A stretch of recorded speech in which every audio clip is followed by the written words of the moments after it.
right. Well, welcome everyone. Thank you so much. As more people join the Zoom room, we're just so happy that you're here with us today, as we said, on the fourth Tuesday of April, the last Tuesday of this beautiful Earth Month.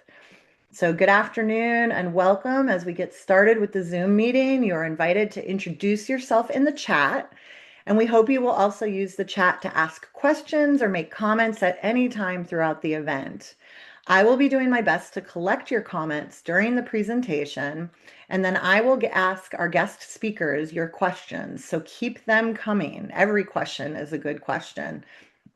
I am so excited for this third monthly advocacy forum for our eco justice programming at the North Carolina Council of Churches. Last month, we featured our friends from North Carolina Environmental Justice Center focused on data center impacts on North Carolina and beyond.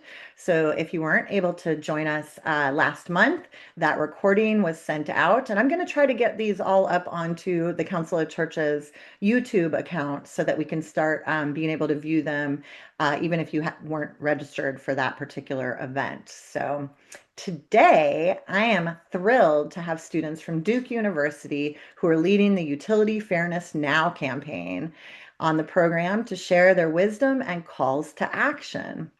The purpose of each month's Eco Justice Connection Advocacy Forum is to listen to and learn from our guest speakers and explore education, inspiration, and mobilization opportunities for us all as we work together to protect the people and places that we love. And with that, I will hand it over to Chase and Jackson to introduce themselves. Take it away. Sweet. Thank you so much, Susanna. We're super happy to be here. Thanks for having us. My name is Chase Locascio. I am a sophomore at Duke, from Asheville, North Carolina. And I've been managing the Utility Fairness Now project. This is now my second year, almost done second year, which is pretty hard to believe. Time flies. Um, yeah, I was in the Project Earth orientation coming into Duke, and some mentors early on were interested in these energy issues in North Carolina and sort of got me on board. And we're like, hey, you should really look into managing this project with Duke Climate Coalition. Um, yeah, happy to share a bit more about me if you're curious, but for now, I'll pass it on to Jackson. Yeah, I'm Jackson Engh. I'm a junior at Duke University, majoring in computer science and classical civilization. Um, I am new to the market and to the energy market reform project. I only joined it this year, but I've had a lot of fun working on this. I think it's very fulfilling to feel like you are at least putting an effort to make an impact. So I am very thankful to be here today. Sweet. Yeah, so in today's presentation, we've kind of got two sections. Jackson's going to start us off with a bit on directly how you can save money on your energy bills. And then I'll go more into sort of the state of energy in North Carolina, what the landscape for policy and energy sources looks like, and then some like quick actionable items that you can take to sort of make an impact in these issues we share. Um, so quickly, let's see. There we are.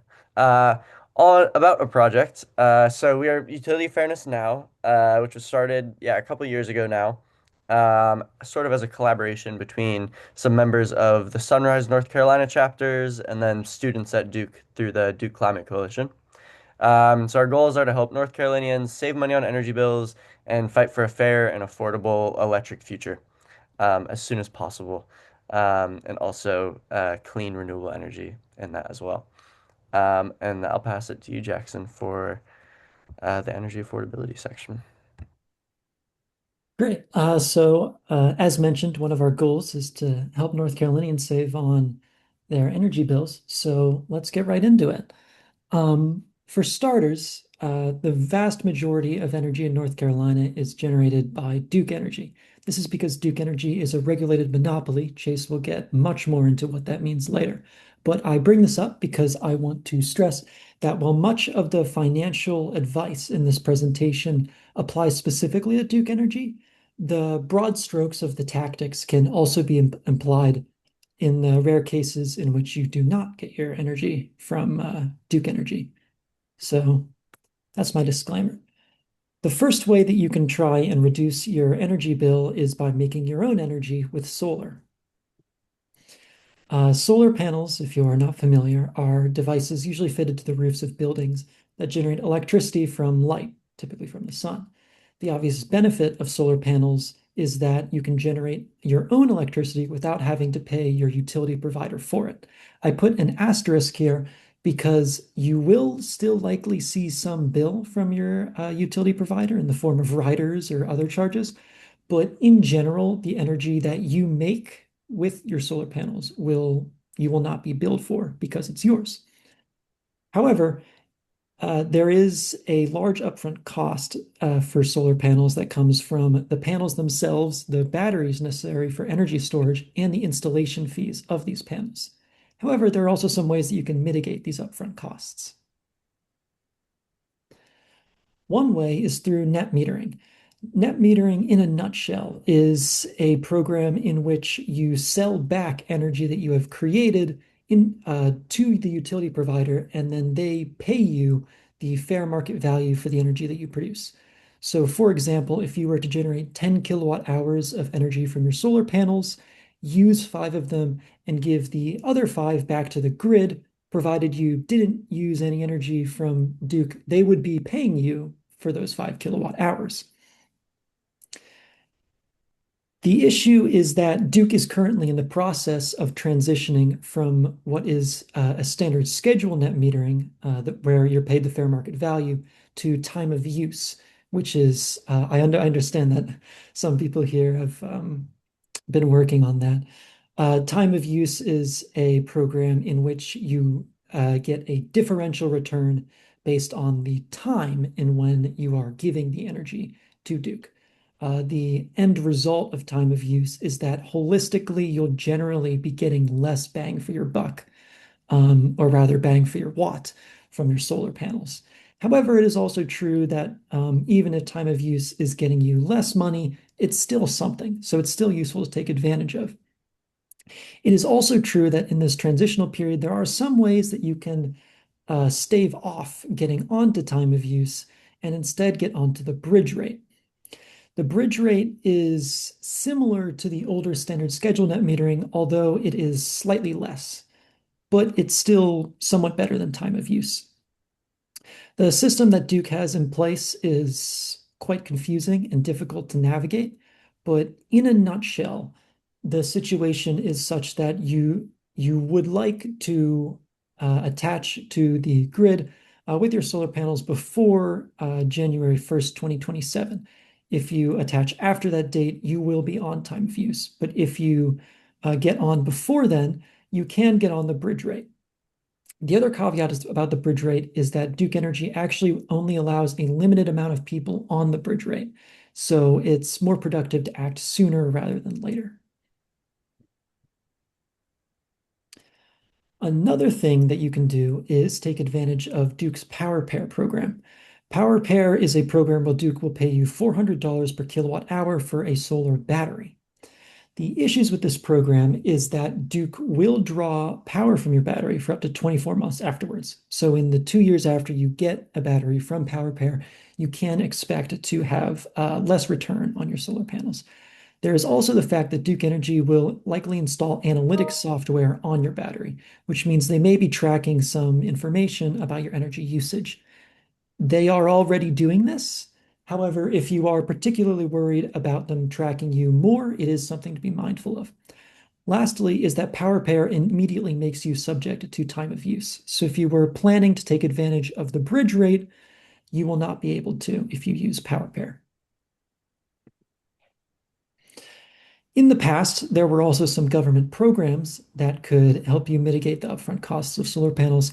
However, much of these are gone, but that doesn't mean that they might not return in the future. We would recommend keeping your eye out in case programs such as the solar rebate program return in full force. Additionally, there are solar leases and solar loans. Much like standard leases and loans, the idea of these is that you get the panels now and you're paying later. Do be aware that these loans and leases may be subject to interest and that you might ultimately be paying more in the end. The second way that you can try to reduce your energy bill is through weatherization, and you figure out what ways to apply weatherization through audits.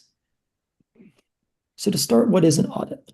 Auditing is the process of finding out how energy is used in your home. It is possible to do an audit on your own, but it is very difficult, and you will likely need to purchase some additional tools to extract the information that you need.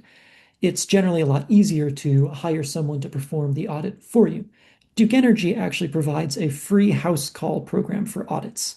So if you would, it's a good idea to take advantage of this program, albeit with the caveat that Duke may be trying to sell you things during this audit, but you don't have to buy them. But it is good to be aware that Duke Energy does have an incentive when they are providing you with their free audit. The goal of an audit is to help you direct your efforts in weatherization.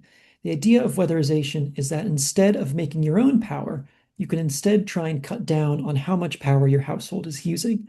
Weatherization can take the form of simple behavioral changes like turning off the lights, reducing your AC use, but it can also take the form of technological additions to your home.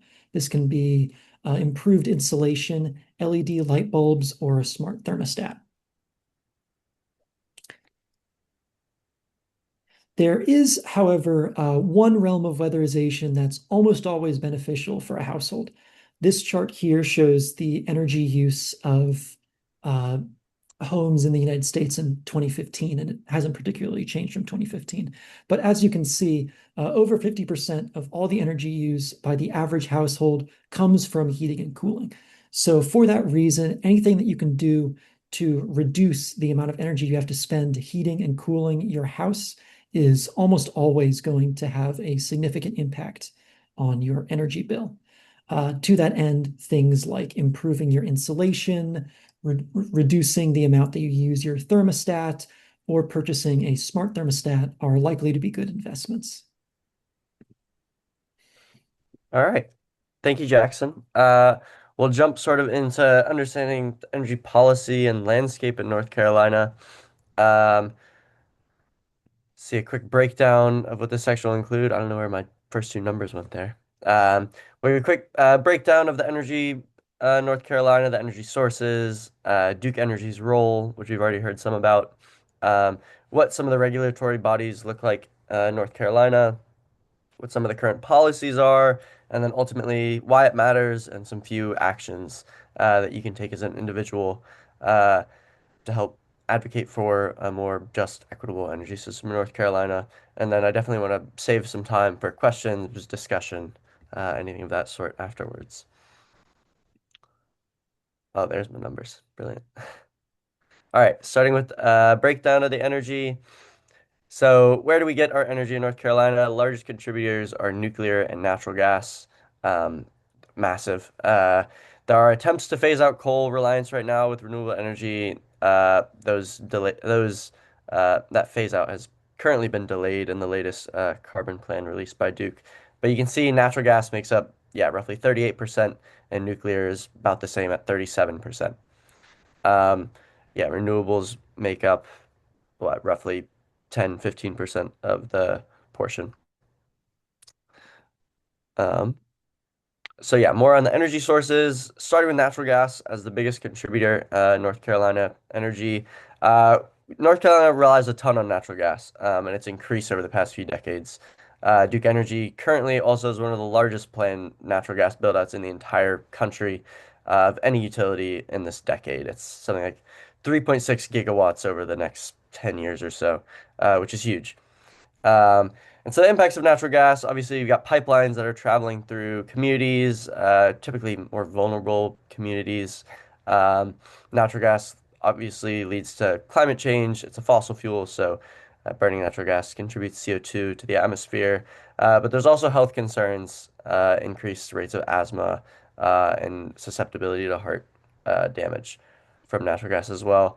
From a price standpoint, increases in fuel price account for 67% of the increase in electricity rates in Duke Energy Carolinas territory since 2017, which is huge. You'll often see a lot of claims where natural gas is like the fuel of the future because it's so much cheaper than coal and so much cheaper than neutral. But the reality is that it's a pretty fluctuating fuel source and not necessarily cheaper.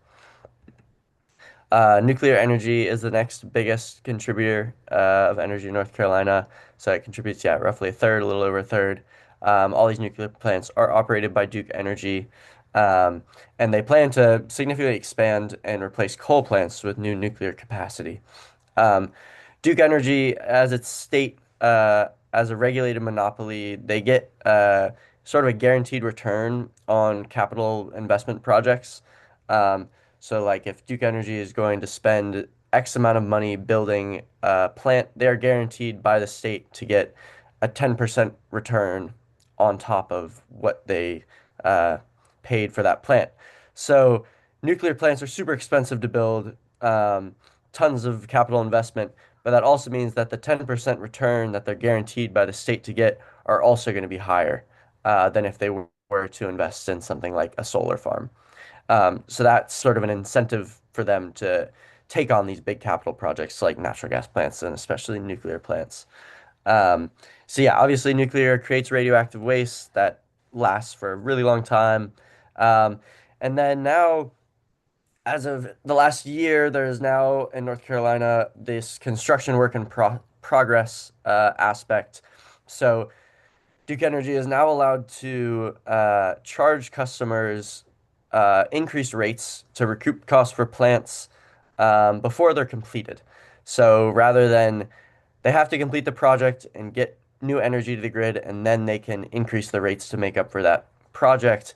Now they can start increasing your rates to pay for projects before they're even done, um, which ultimately places a ton of risk on the consumers because if the plant never actually gets completed or doesn't get onto the grid, consumers are still going to be paying for those rate hikes to pay for the project.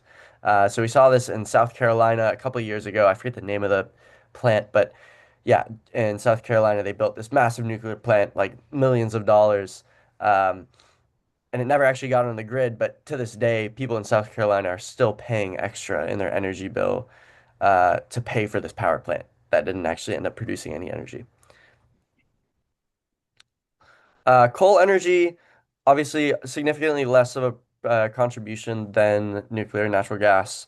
But we do still rely on coal. It's like 10%. The current administration's rollbacks have allowed Duke Energy to delay their coal retirements and continue to prioritize fossil fuel expansion.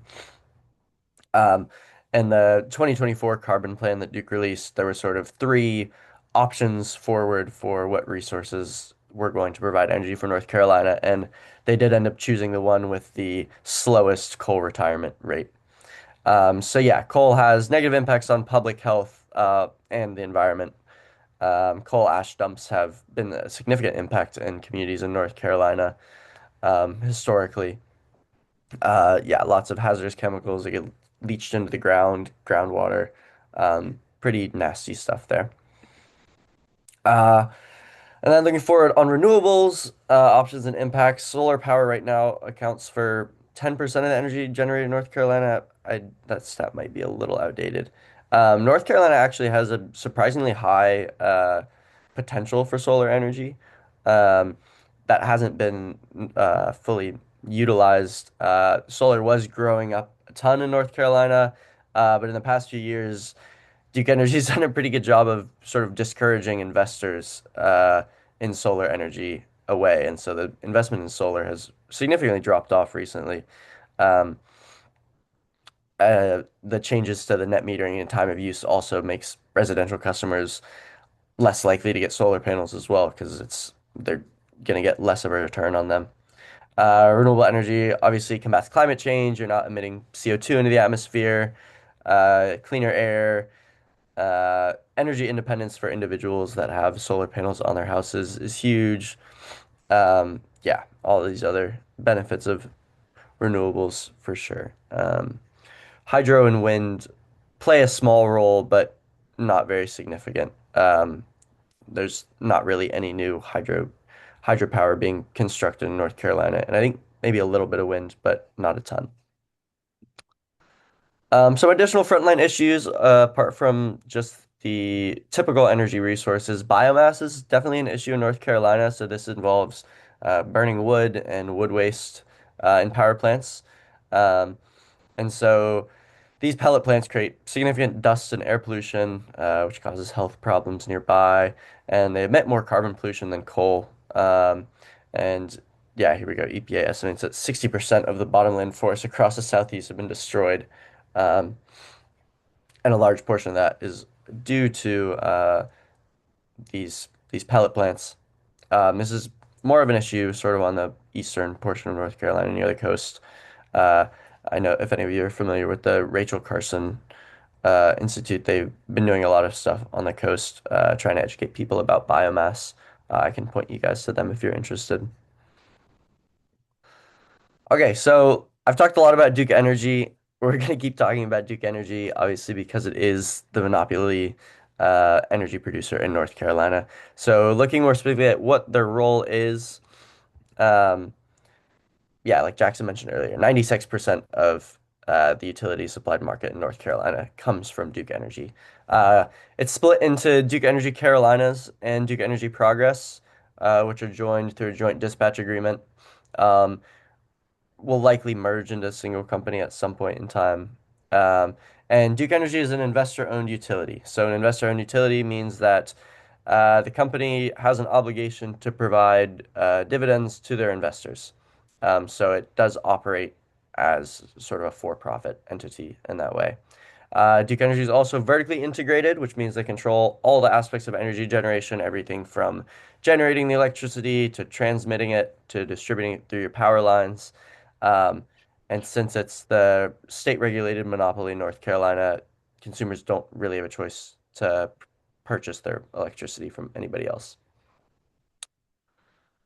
Um, Looking forward, I'm sure some of you guys have heard about the proposed rate hikes in Duke Energy Progress territory. This is up to an 18% rise in energy rates in 2 years that's been proposed. Duke Energy Carolinas, it's a 15 to 16% rate increase over multiple years. What this means is that typical monthly bills could rise by roughly 20 to 34 bucks a month, which is pretty significant. Um, and Duke's reasoning for these rate hikes are due to increased energy demand and necessary grid modernization, reliability upgrades. I think the biggest one there is increased energy demand. Uh, I know you guys had a data center group on last month, and yeah, the increased energy usage from data centers is certainly driving this increased energy demand, but it's also just because we're using more energy than ever these days.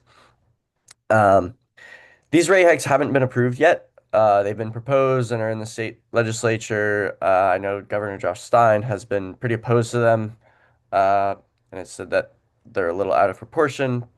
So yeah, definitely interesting to keep an eye on what happens there, see sort of how much Duke Energy can get away with increasing rates before the legislature tells them that, hey, you guys got to chill out. So yeah, definitely going to be watching that pretty closely. Um, so yeah, as a state regulated monopoly, probably wondering who's regulating Duke Energy. And it is the state.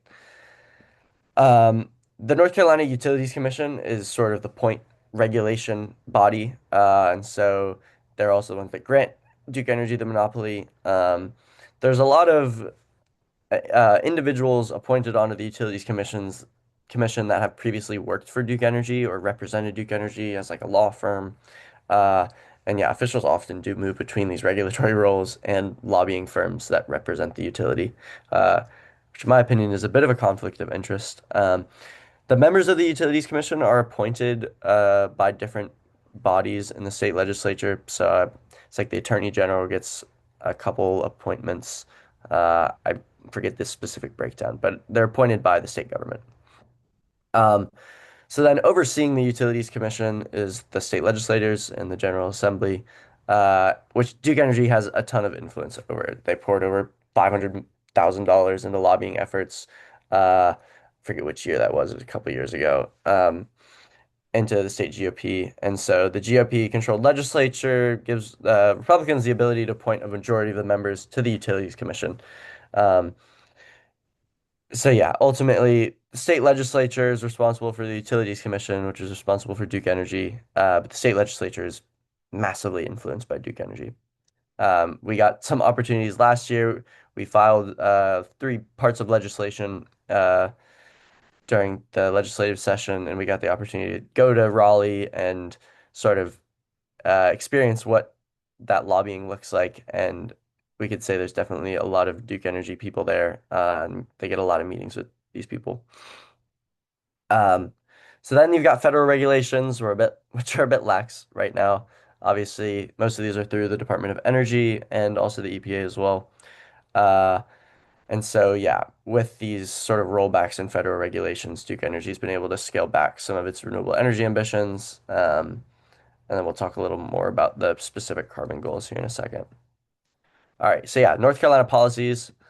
Um, we'll start energy affordability and clean energy. These are all sort of conceptual goals, which are to foster long-term energy affordability and price stability for residents and businesses, and then accelerate clean energy innovation, development, and deployment to create economic opportunities for all areas of the state. The more important, more tangible one was our carbon emissions goal, uh, which was reduce emissions by 70% below 2005 levels by 2030, and then attain carbon neutrality by 2050. As of last year, with the introduction of Senate Bill 266, um, that interim goal of 70% by 2030 has been slashed. So there's no more requirement. The requirement was that utilities needed to do everything in their power to reduce emissions by 70% by 2030, which no longer exists. Although the neutrality does still exist for 2050, it's hard to imagine that that would stay still as well if they were able to just toss out the interim. If the state legislature was able to just toss out the interim goal, what's stopping them from pushing back that carbon neutrality goal as well? Um, it's very likely that Senate Bill 266 was heavily lobbied for by Duke Energy officials and tons of political contributions to people who voted for 266 for sure. All right, so why it matters. I'm sure you guys have some opinions and see some reasons why it matters so far, but we'll go through a few here. The current regulated monopoly system of Duke Energy leads to unnecessarily high energy bills. You know, we've got this massive increase in natural gas production and nuclear projects where they aren't necessarily the cheapest resources available to consumers. Right now, solar is significantly cheaper energy source than natural gas and nuclear power. But those are the projects that are continued to be pushed. Yeah, the lack of state emission reduction goals, no more 2030 goal. Hard to imagine the 2050 goal would stay as is. Uh, so yeah, lack of accountability for polluters. You know, the regulatory bodies that are supposed to be overseeing the system are so influenced by the body that they're supposed to be regulating. There's just very little accountability there. Uh, and then the regulated system leads to a lack of competition in the energy system. So there's sort of two sides to this argument that I've heard through my 2 years working on this, where it's like you need a system where you either have a super competitive market uh, that works really flawlessly, or you have a regulated system with one energy producer that's really properly regulated. And both of them kind of only work in a perfect world scenario. So figuring out that balance is definitely a frontline issue that at least I'm interested in exploring here in my next few years at school. This is a cool QR code that we found the other day. This is a link to a website where you can put in your monthly energy bill and it'll tell you just exactly how much Duke Energy is profiting from that bill. Um, so your energy bill is covering, you know, things like grid maintenance and improvements to the grid and new projects that Duke is building, but also it is an investor in utility, so some of your bill is going to the shareholders of Duke. So this is a super cool link to see just how much of that monthly bill is going to those shareholders. I'll leave that up for just another second if anybody's curious. All right. All right. So as utility fairness now, what do we want? Our goal is we want legislators to refuse to take political contributions from Duke Energy in order to envision and enact a fair energy system.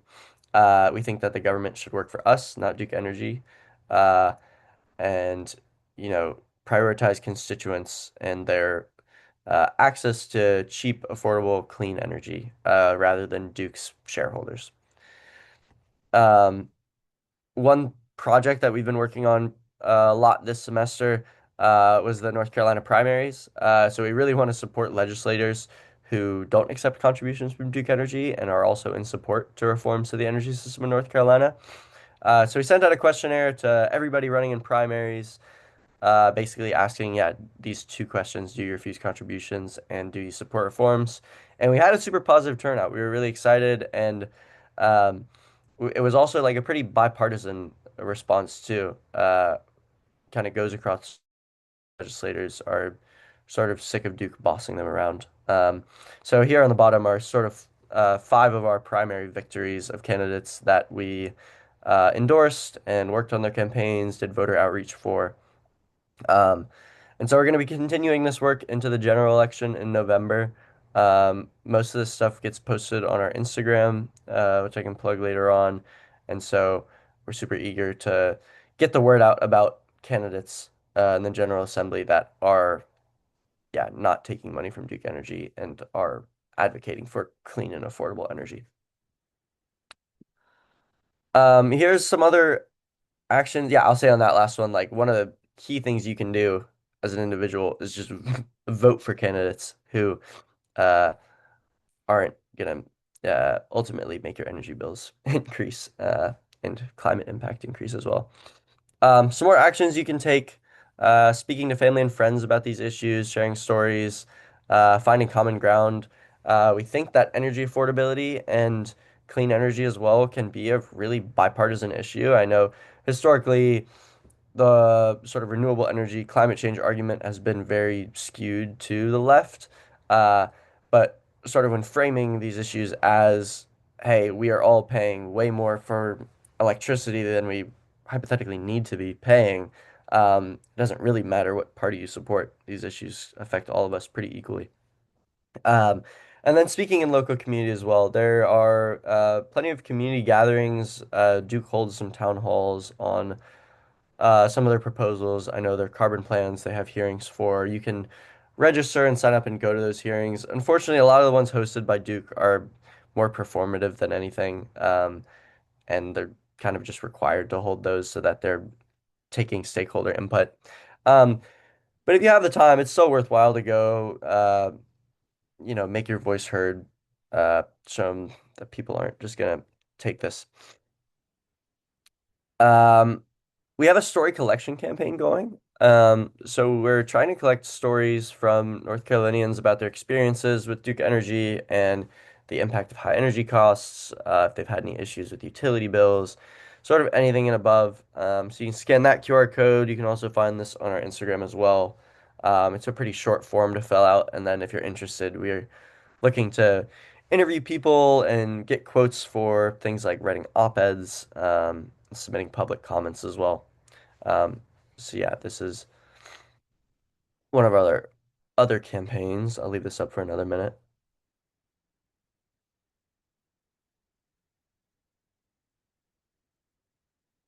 We also have some flyers that you can print out and put around neighborhoods or community spaces that you're a part of if you're interested.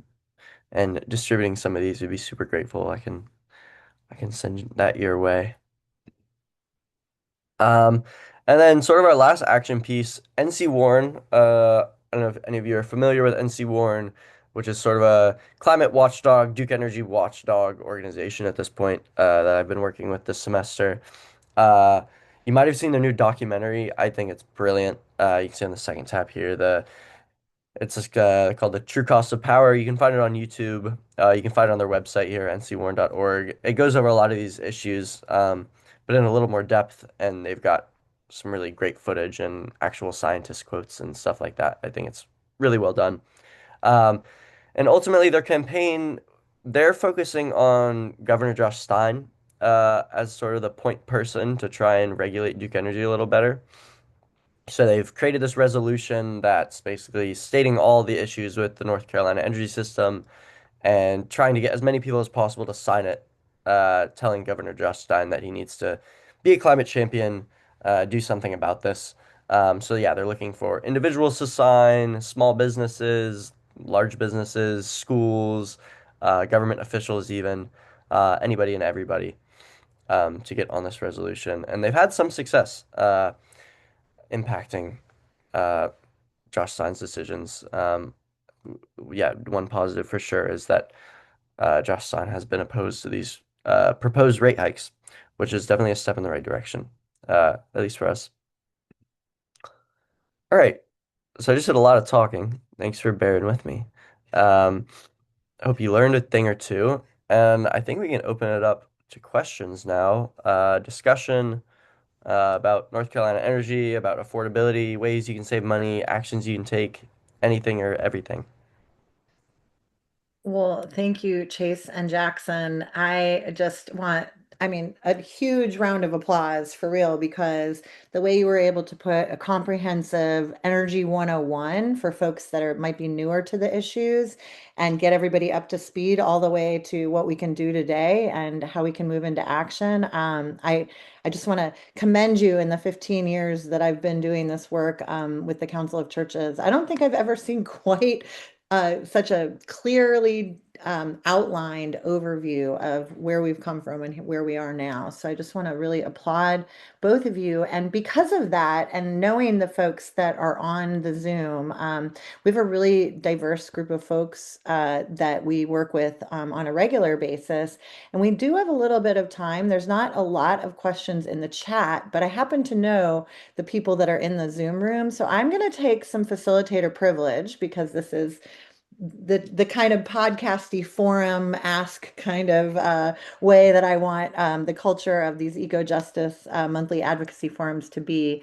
And I am going to again say thank you before I turn off the recording so that we can actually have a discussion that might be a little bit different than me creating questions for you. So I do want to end the recording because I want this to go on YouTube. I want to share this with congregations. I actually think that a lot of folks that haven't really understood how to get involved in the work that we've been doing because energy issues can seem so esoteric with all the other social justice issues that communities are dealing with, that I would like to be able to take this recording and share it out far and wide and have it as an evergreen resource for us. And before I do that, I just want to again thank everyone for coming. Stay on the Zoom after I stop the recording, and this will encourage those of you that are watching the recording to be sure to come live to these events so that you can get to have these exciting conversations. And we will see many and all of you next month for our conversation, The Local to the Global, where we'll be discussing the International People's Declaration for a Rapid, Equitable, and Just Transition for a Fossil-Free Future campaign. And so with that, I am going to stop the recording and